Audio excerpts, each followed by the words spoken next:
ആര്യയുടെ വീട് ഇതല്ലേ? വീട് ഇത് തന്നെ. അവളെന്റെ അനിയത്തിയെ. അവരെല്ലാരും ഒരു കല്യാണത്തിന് പോയിക്കേ.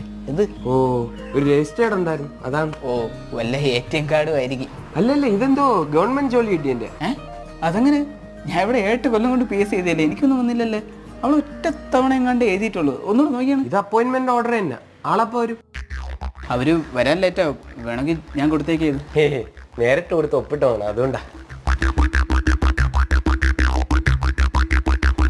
ചേട്ടാ, പിന്നെ ഞാൻ ഒരു 500 രൂപ തരണമെങ്കിൽ അത് കയറിക്കളയാൻ പറ്റുമോ?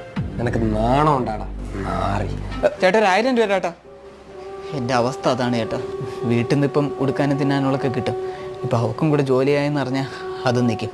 അരിപ്രശ്നമാണ്. പിന്നെ കള്ളവണ്ടി കയറി ബോംബെയിൽ പോയിട്ട് റോക്കി ബായി ധൈര്യമില്ലാത്തന്നെ ചോദിക്കുക. അതൊന്നും കയറി കളഞ്ഞൂടി സാറേ. ഇതിന്റെ വില എന്താണെന്ന് എനിക്കറിയാം. ഈ പണി ഞാൻ ചെയ്യും.